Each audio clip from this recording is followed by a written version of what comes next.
Welcome, gentle listener, I am Voldemort, your faithful servant, and I wish to introduce you to the forces, factions, and faces of the Warhammer 40k universe, the grim darkness of the far future, where there is no time for peace, there is only time for war. And today, we shall be taking a brief look at one of the shining lights of the Imperium, but no Marine or Custodes is this. He is just a man, a mere mortal, whose legend threatens to eclipse those of the gene-wrought heroes who have literally centuries to build their mythos. Of course, I can only be talking about Knight Commander Pask.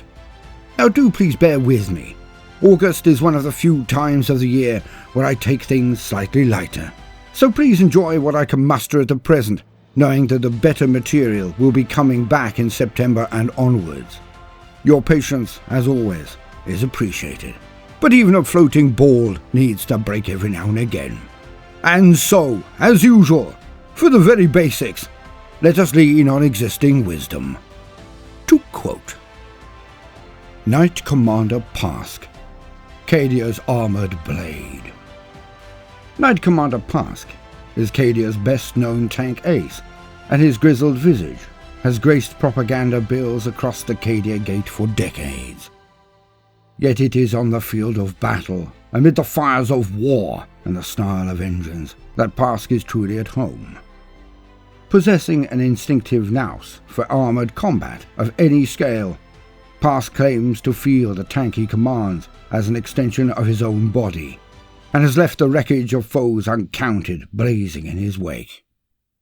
The Knight Commander began his rise to fame as gunnery seneschal aboard the Leman Russ Hand of Steel, serving as part of the Cadian 423rd Armoured Regiment. Deployed onto the planet Cyrus, the regiment formed part of a battle group tasked with halting the relentless advance of War Gutcutter.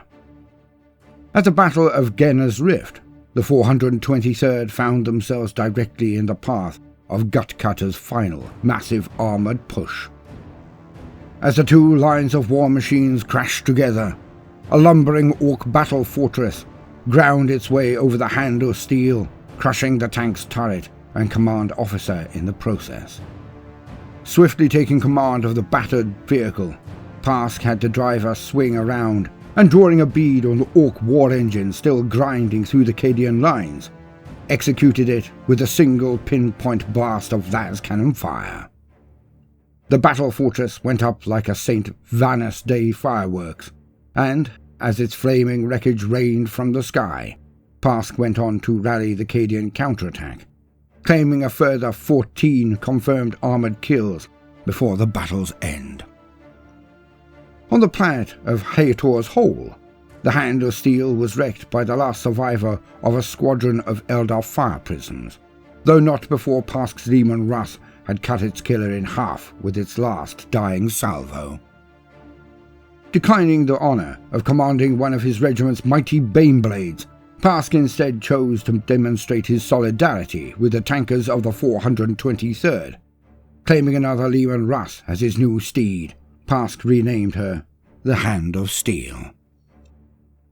This ritual has been repeated on a dozen occasions in the decades since. Whether felling heretic titans on St. Cylia's world, or battling bio-monstrosities amongst the Tyranid swarms in the Batran Traverse, it is a brave or foolish foe indeed that strays into the gun sights of Knight Commander Pask and his Hand of Steel. Pask was not present on Cadia when it fell. The 423rd were travelling back from the Damocles Gulf, the Imperium having dealt the Tau invaders of Agralan a decisive blow when the Chaos forces launched their attack. Though grieved by the loss of his home world, Pask comports himself as he ever did, and his armoured company has achieved many victories since that darkest of days. The shame he feels at not having fought and died alongside his compatriots is tempered by a cold resolve to bring ruin to the armies of Abaddon the Despoiler. The Steel Tithe. Since the fall of their home world, the armoured regiments of Cadia have had to absorb depleted regiments from other planets in order to maintain their fighting strength. Having trained various Militarum regimentos across the Imperium, the Cadians are no strangers to drilling troops from other planets to fight in the style of the shock troops. Since these foreign tank crews are not true Cadians, and there is often resentment amongst these proud warriors at having to formally admit lesser soldiers into their ranks. Amongst the 423rd, Pask himself quashes such imprudent notions. Those Cadians he fights with are made to understand that Imperial victory is more important than insularity and nostalgic pride. Furthermore, the tank crews who come to serve in the 423rd are without fail amongst the most skilled in the galaxy.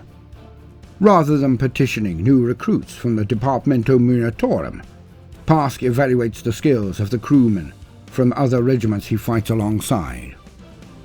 If a crew of Valhallan or Arthonian tankers exhibits exceptional prowess in combat, they will be requisitioned by Pask himself for service in the 423rd. The tankers of various regiments vie for these summons, for to fight alongside the Imperium's greatest tank commander is an honor without equal. Regardless of their experience or accolades, all recruited into Pask's Steel Tithe are drilled as new recruits until they have become as tempered as any true Cadian. End quote. And so we see that the power and pride that held Acadian Gate for over 10,000 years has not and never will be quelled.